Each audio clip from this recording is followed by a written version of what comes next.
आजच्या कार्यक्रमाचे ज्यांच्या मार्गदर्शनाखाली राष्ट्रवादी काँग्रेस पक्ष, शरदचंद्रजी पवार पक्षांचा कार्यभाग चालू आहे, ते पक्षाचे अध्यक्ष आमचे ज्येष्ठ सहकारी सन्माननीय जयंतरावजी पाटील साहेब, या व्यासपीठावर उपस्थित असलेले ज्यांनी आता मार्गदर्शन केलं ते आमचे सहकारी आमदार शशिकांतजी शिंदे, आपणा सर्वांचे ज्येष्ठ मार्गदर्शक लाडसाहेब, सदाशिवरावजी पाटील, शिवाजीराव नाईक, मानसिंगरावजी नाईक, तरुण आमदार आणि ज्या आर पाटलांच्या बरोबर आम्ही काम केलं त्यांचे सुपुत्र आमदार रोहित पाटील, व्यासपीठावर सर्व सन्मान्य, कारण अध्यक्षांनी सांगितलं कोणाची नावं घेऊ नका, ज्याचं पहिलं भाषण झालं आणि ज्यांनी जेवढ्यांची नावं घेतली तेवढी नावं मी घेतली अशी समजा, आणि जर कोणाचं नाव राहिलं असेल तर तो माझा दोष नाही, तो त्याचा दोष आहे, आणि मी माझ्या भाषणाला सुरुवात करतो. आता अध्यक्ष म्हणतील सगळ्याला नियम लावला आणि प्रभारीला नियम आहे का नाही. त्यामुळे आपण सर्वजण जिल्ह्यातून आज या ठिकाणी आलेले आहात, पत्रकार आज या ठिकाणी आलेले आहेत. मी 2.5 तास सगळ्यांची भाषणं ऐकत होतो. माझ्या अध्यक्षांना एक विनंती आहे की आता आपल्याला पक्षाच्या मेळाव्याचं स्वरूप सुद्धा बदलावं लागेल. आपल्याला बराचसा वेळ आपला सत्कारामध्ये जातो. माझी विनंती आहे, पक्षाच्या कार्यक्रमात सत्कार असू नये, नावं घेण्यामध्ये वेळ जातो. कदाचित एकाने नावं घेतल्यानंतर बाकीच्यांनी नावं घेऊ नये, आणि मग जे वक्ते भाषण करायला असतात, खरं म्हणजे कुणीतरी हे विचारायला पाहिजे होतं, अशी माझी अपेक्षा होती की आज हा मेळावा आपण कशासाठी घेतलाय. ठीक आहे, भावना व्यक्त केल्या चांगली गोष्ट आहे, लोकशाही आहे, प्रत्येकाला बोलण्याचा अधिकार आहे. पण आदरणीय पवार साहेबांनी ज्यावेळेस मुंबईला आमची मिटिंग घेतली आणि प्रांत अध्यक्ष जयंतरावजी पाटील साहेबांनी सांगितलं की विधानसभेच्या निवडणुका झाल्यानंतर जी राज्यामध्ये राजकीय परिस्थिती निर्माण झालेली आहे, पक्षामध्ये आपण 87-88 जागा लढवल्या, 10 जागा दुर्दैवानं फक्त आपल्या बाकीच्या पराभूत झाल्या आणि सुदैवानं 10 जागा फक्त निवडून आल्या आपल्या. अशा परिस्थितीमध्ये महाराष्ट्रामध्ये आपल्या पक्षाच्या कार्यकर्त्यांची अवस्था काय कार्यक्रम आपण घेतला पाहिजे, कोणते विचार घेऊन आपण पुढे गेलं पाहिजे, आणि येणाऱ्या भविष्य काळामध्ये आदरणीय पवार साहेबांच्या नेतृत्वाखाली, जयंतरावजी पाटील साहेबांच्या नेतृत्वाखाली, खासदार सुप्रिया ताईंच्या नेतृत्वाखाली या पुढच्या काळामध्ये काय नियोजन असावं, म्हणून मित्रांनो ही प्रभारी संकल्पना पुढे आली. आमच्या दोघांची नेमणूक झाली पश्चिम महाराष्ट्राकरता. अशा बऱ्याच जिल्ह्यामध्ये नेमणुका झाल्या आणि त्यातून मला वाटतं या मेळाव्याला सुरुवात झाली.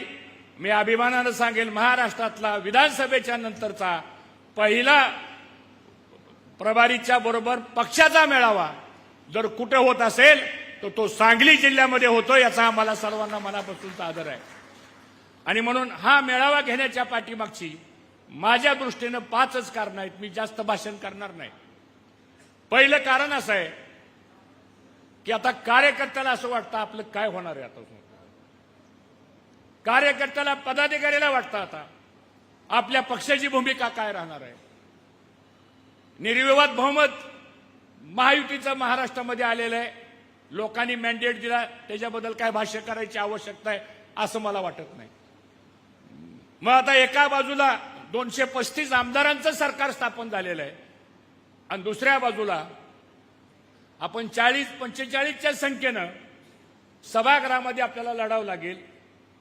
पार्लमेंटमध्ये आपले 8 खासदार आहेत आपल्या पक्षाचे, महाविकास आघाडीचे 31 खासदार आहेत, त्यांच्या माध्यमातून आपण काय करायचं का, याचा पहिला विचार मला असं वाटतं ह्या मेळाव्याच्या माध्यमातून होण्याची आवश्यकता आहे. कारण इथं आलेला प्रत्येक कार्यकर्ता स्टेजवर बसलेल्या माणसापेक्षा सुद्धा अधिक महत्वाचा आहे असं माझं प्रामाणिक मत आहे. म्हणजे स्टेजवरच्यांना महत्व नाही असं नाहीये, पण तुमच्या जोरावर आम्ही इथं बसतोय, आमच्या जोरावर सभागृहामध्ये कोण जात आहे आणि सभागृहाच्या जोरावर पक्षाची ताकद आपली वाढत असती. ही लोकशाहीमधलं तंत्र आहे. आणि मला असं वाटतं की कार्यकर्ता पदाधिकारी याचा फोकस पॉइंट हा पुढे आपल्याला कसा निर्माण करायचा आहे, यासाठी मित्रांनो आपला आजचा हा मेळावा आपण घेतलेला आहे आणि त्या दृष्टीने पावलं टाकण्याची आवश्यकता आहे. दुसरा महत्वाचा मुद्दा, लोकसभेला आपल्याला 31 जागा मिळाल्या. त्यावेळेस काय सत्ता होती का? त्यावेळेस काय कामं होती का? मग 31 जागा आल्या कशा? त्या 31 जागा आल्यामुळं आपण बसलो हिशोब करत, एका मतदारसंघात 1 खासदारला 6 आमदार. कुणीतरी म्हणलं 181चा आकडा आपला गाठतोय. झाली चर्चा सुरू आपली पारावर बसल्या बसल्या. आणि मग आता काय सहजच, काय चिंता करू नका, 1-1 लाख मताचा डिफरन्स आहे, 50-50 हजार मताचा डिफरन्स आहे. आणि ह्या सगळ्या भ्रमामध्ये दुर्दैवानं आपण सर्वजण राहिलो. आणि दुसऱ्या बाजूला आपला पराभव लोकसभेला झाला. आपल्याला आता तळागाळापर्यंत जावं लागेल. ही भूमिका त्यांनी स्वीकारली आणि आम्ही भूमिका स्वीकारली. कोण मंत्री होणार आहे, कोण मुख्यमंत्री होणार आहे, पुढे काय होणार आहे, या सगळ्या गोष्टी दुर्दैवानं या घडल्या. आणि त्याचा परिणाम असा झाला की आज आम्हाला महाराष्ट्राच्या विधानसभेमध्ये सुद्धा एका पक्षाच्या विरोधी पक्ष नेत्याच्या संख्येपर्यंत सुद्धा संख्याबळ. नाईक साहेब, आपण बरोबर काम केलेलं आहे मंत्रिमंडळामध्ये. दुर्दैवानं आज त्या ठिकाणी आपण जाऊ शकलो नाही. याचा विचार आपल्याला करायचा का नाही करायचा, हा प्रश्न या मेळाव्यामध्ये आपण करण्याची आवश्यकता आहे. मी अभिमानानं सांगेल, जयंतरावजी पाटील साहेबांनी पक्षाची सूत्र हातामध्ये घेतल्यापासून आम्ही 15 वर्ष राज्य मंत्रिमंडळामध्ये खांद्याला खांदा लावून काम करणारे आम्ही माणसं आहे. त्यांचे वडील, आमचे काका त्या काळामध्ये पवार साहेबांच्या बरोबर काम केलं, सगळ्या दिग्गज नेत्यांच्या बरोबर काम केलं. आणि मग हा राजकीय वारसा, सामाजिक चळवळीचा हा राजकीय वारसा सर्वसामान्य माणसाला बरोबर नेण्याचं, यातून जयंतरावजींनी पवार साहेबांच्या मार्गदर्शनाखाली या पक्षाची तळागाळापर्यंत मित्रांनो भूमिका स्वीकारली. आणि आज त्यांच्यामुळं आणि त्यांच्या सर्व सहकाऱ्यांच्यामुळं आणि पवार साहेबांच्या मार्गदर्शनामुळं आज महाराष्ट्रामध्ये आपल्या पक्षाच्या ऍक्टिव्हिटीज या ठिकाणी मोठ्या प्रमाणात चालू आहेत. मला असं वाटतं आपण सर्वांनी टाळ्या वाजवून जयंतरावजी पाटील साहेबांचा या ठिकाणी अभिनंदन करू.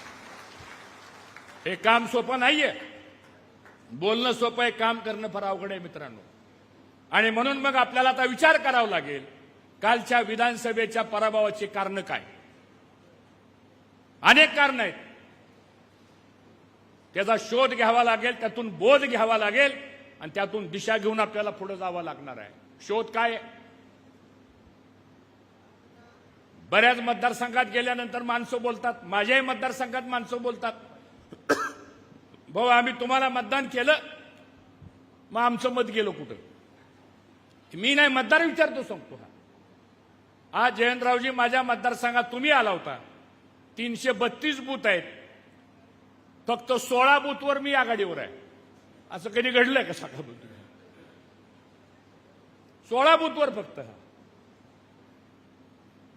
आणि जिल्हा परिषद पंचायत समिती बघितल्या तर 7 पैकी 5 जिल्हा परिषद माझ्याकडे आहेत, पंचायत समिती माझ्याकडे, नगरपालिका माझ्याकडे, ग्रामपंचायती जवळजवळ 60% आपल्याकडे. ठीक आहे, तो विषय सोडून द्या. पण अशा घटना घडतात आणि ह्या घटना घडत घडत पुन्हा दुसरा मुद्दा आला, आपला कार्यकर्ता मतदारापर्यंत पोहोचला का? लाडकी बहीण योजना आणली त्यांनी, त्या लाडक्या बहिणी योजनेच्या संदर्भामध्ये काय तळागाळात झालं याचं कधी अवलोकन आपण केलं का? शेतकऱ्यांच्या प्रश्नाकरता आपण कुठपर्यंत गेलो, युवकांच्या बेरोजगारी करता आपण कुठपर्यंत गेलो, या सगळ्या गोष्टीकडे मला असं वाटतं आपण काम करण्यामध्ये कमी पडलो. आणि त्यात पुन्हा आपली महाविकास आघाडी, पुन्हा आपल्याबरोबर सगळे पक्ष, मित्रपक्ष वगैरे वगैरे, त्यातही परत ग्राउंड लेवलला आपण काम करताना समन्वय बरोबर झाला का नाही, एकजिनसीपणा आपला एकत्र झाला का नाही. मला असं वाटतं ह्या सगळ्या गोष्टी ज्या आहेत ह्या आत्मपरीक्षण आपल्याला करावं लागतील. तरच अशा प्रकारचे मेळावे घेतल्यानंतर त्यातनं काहीतरी साध्य करता येईल आपल्याला.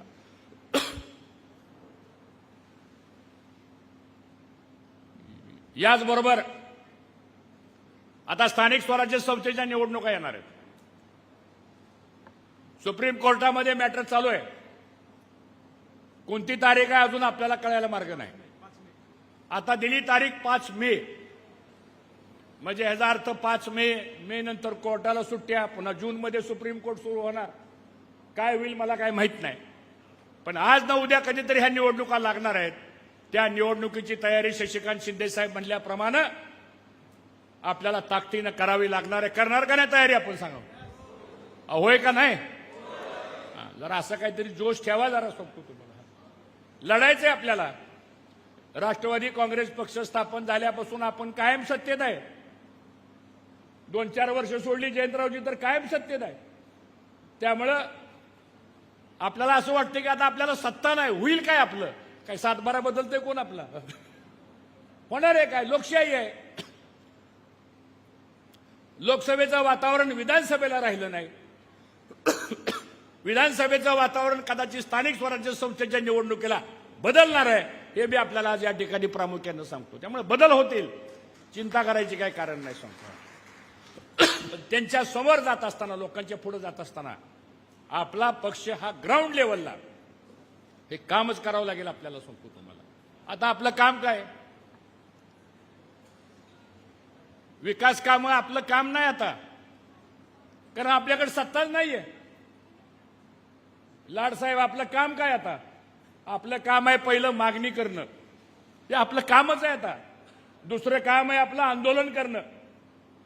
तिसरं काम आहे आपलं झालेल्या अन्यायावरती संघर्ष करणं. आणि वेळ प्रसंग पडलं तर रस्त्यावर उतरून आपल्याला लोकांसाठी आपल्याला भूमिका घ्यावी लागणार आहे. या मानसिकतेतून आपल्याला कार्यकर्त्याला जावं लागणार आहे. आणि मला विश्वास आहे की ज्यावेळेस कार्यकर्ता ही भूमिका घेऊन पुढे जातो त्यावेळेस आम्ही तुम्हाला पुढे जा म्हणणार नाही, आम्ही पुढे जाऊ, तुम्ही आमच्या मागे या. अशा पद्धतीने आपण पुढे वाटचाल करूया. एवढं मला या निमित्तानं आपलं सर्वांना सांगायचं. आज आपल्याकडं पक्ष संघटनेच्या संदर्भात सभासद नोंदणी फार महत्वाचा कार्यक्रम आहे. पवार साहेब म्हणतात आता नवीन युवकांना या प्रवाहामध्ये आणलं पाहिजे आपल्याला. मी तुम्हाला मगाशी बसल्या बसल्या म्हणलं, युवा शक्ती मोठी आहे.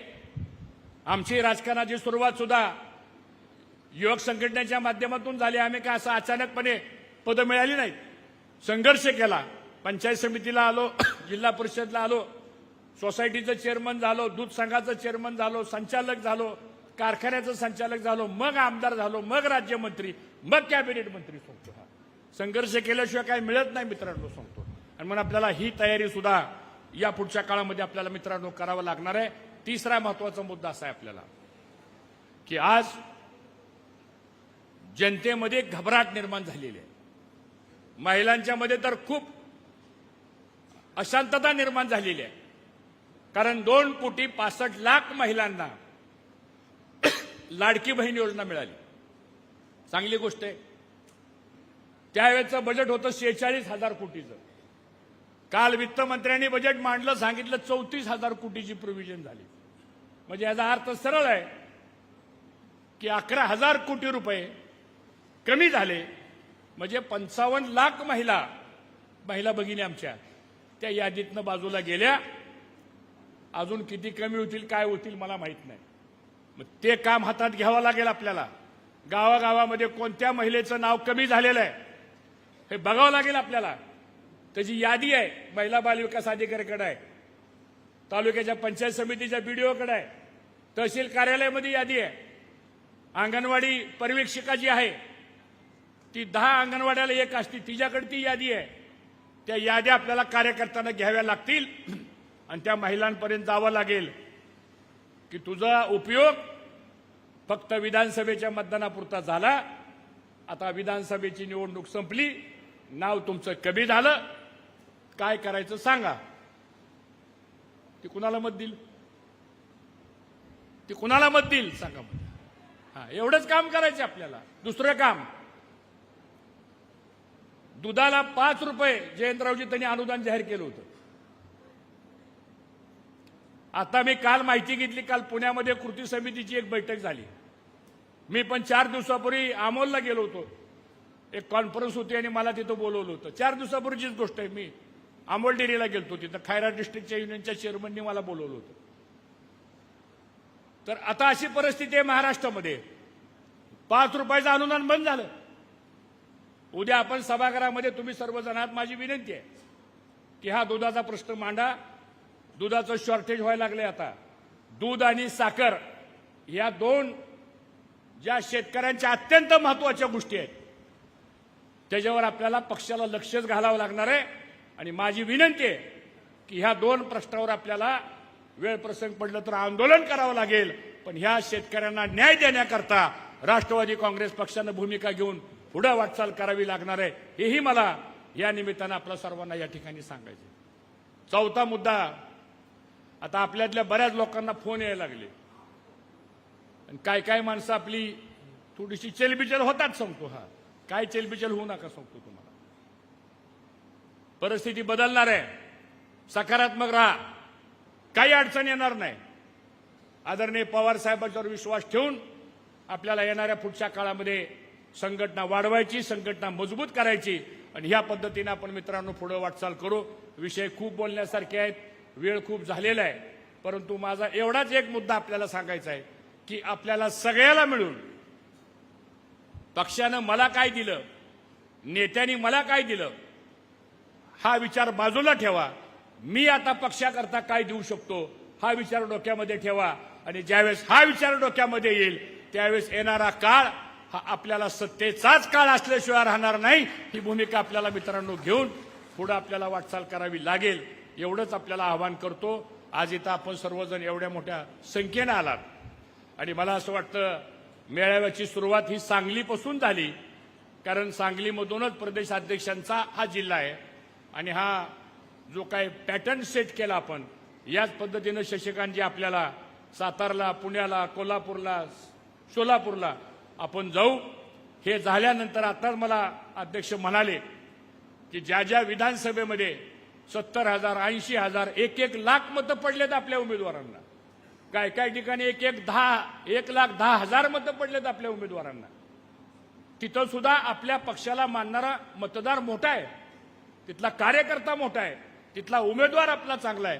त्याही विधानसभेच्या मतदारसंघामध्ये मला असं वाटतं आपण जाणं गरजेचं आहे आणि तिथं जाऊन आपल्याला आपली संघटना कशी आपल्याला वाढवता येईल या दृष्टीनं आपण सर्वजण प्रयत्न करू. आणि म्हणून ना उमेद होऊ नका.